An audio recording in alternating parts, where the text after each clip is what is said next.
I smelled a rat, but it turned out to be a rodent of a completely different kind, wasn't it?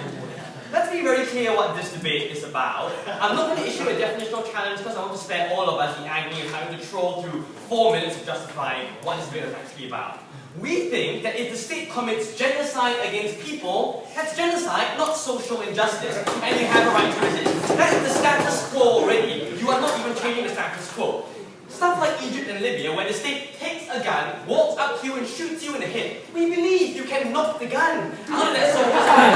It's an individual right to self-defense. What this debate about is the other things which he never gave us examples of and left out in the characterization.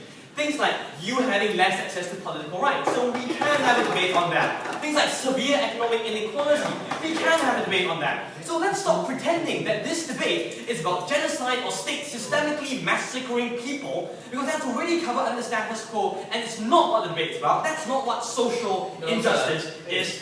Please just accept this, and then we can have a debate. That'd be great. All of you, take a seat. So, I have 2 points today. Firstly, these are the 2 principles to set up. Firstly, why we believe it is wrong for you to respond to injustice with injustice, when this necessarily victimizes other innocent individuals in society and unfairly harms people who might have agreed to that oppression. Secondly, why on a consequential level, such action is never morally justified because it results in more oppression of your political group, results in less international support when you become branded terrorists, when under international organization, that is awful. No thank you. So, some rebuttal first. They say, under these situations, the state has reneged on its duty on you, and you are therefore given a moral carte blanche to do as you please. Firstly, we strongly dispute the characterization that the state has completely reneged on its duties to you. Very often in democratic states, no thank you, the majority votes for incredibly bad and unequal policies that result in these sorts of things. If the Republicans came into power today, you would see severe economic inequality of the kind that would actually result in people dying, right? Because they have no health insurance and they will die even under your model of you only want to talk about people dying.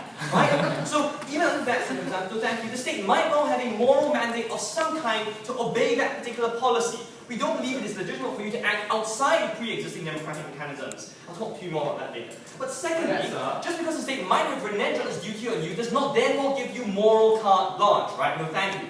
Because the state is not as monolithic an actor as you pretend it is. Violence is unique among all other forms of reaction, in that it is not discursive and necessarily harms individuals who might not have consented to be part, no thank you, of that oppressive policy. No thank you. You need to justify why you can instrumentalize other people's lives and use fear as a means of terrorizing society and giving you these rights. No thank you. Lastly, we say it's not going to be effective, but that's my substantive. No thank you. Then we say it won't spin out of control. Funny enough, there are examples contradicting this. In Colombia, the FARC, the same body that cuts off the arms of women, hollows out the torso, and then sticks the arms back inside those torsos and calls it a flower pot vase. That organization, so thank you, started out as a campaign, no thank you, for giving back the land rights to farmers who had their land stolen away from them by the government. So if you assert that people don't actually do this, that's just rubbish, right? And no thank you. So it's not even true. In the first place, what they asserted. But even if we tell you, no thank you, even if we say that people will only act in a proportionate way, people might not react to that particular reaction in a proportionate way. Because if you are already a disadvantaged group, especially in your examples, the reaction of government is not going to come to the table and give you right. It's going to be massacre you even more. That's incredibly harmful. We do not stand for that. No thank you. First point of substantive. Why is it that this unfairly victimizes other individuals in your society? Alright, okay, when Muhammad Morsi declared the case above the Constitution, is that socially just? Yeah. No, it might not be socially just. The point is, reacting to it by violence possibly would make things worse given intense sectarian tensions within that state, right? So more on that later. So firstly, what is unfairly victimized individuals in society? I've talked why violence is unique. It is not discursive. You are not treating other individuals as equal within the context of that state, whether or not it is democratic in the first place. The problem with violence is that you always victimize individuals who might have had nothing to do with that state's policies and never agreed to the kind of social inequality. So in 2003, right, when you saw the Afro-Caribbean community in inner city areas of London hugely social and economically unequal, some of the worst places to live in the entire country, when they rioted, one of the main people who got harmed were the Chinese members who were living in that same community as well. We believe it's illegitimate, no thank you, for you to victimize and instrumentalize other people in this way. Why?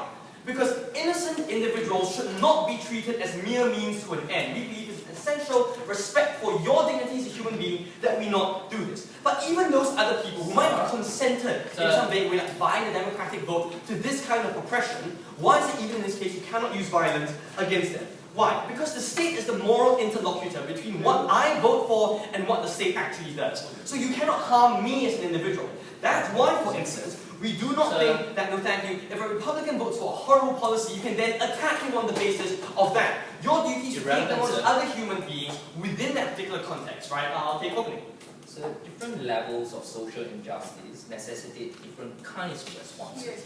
When they are especially okay, I'll change my example. India, where they passed legislation to deprive Dalits of voting rights. Same logic applies, right? If Dalits riot, other people who are harmed are the exact same individuals within those communities, that passes your ridiculous test of huge harm, whatever that is. So that's a purely example-based attack. We believe it is not just going to treat other individuals in this way. Because my link to that harm is not one of me attacking you directly. It's not me stabbing you and you reacting in self-defense. It is you reacting and undermining the entire state apparatus as a whole. And that's illegitimate because it harms every single individual. Why does this make the situation a whole lot worse? Firstly, because you concretize essentially those narratives of prejudice and ghettoization that lead to you being in those situations in the very first place.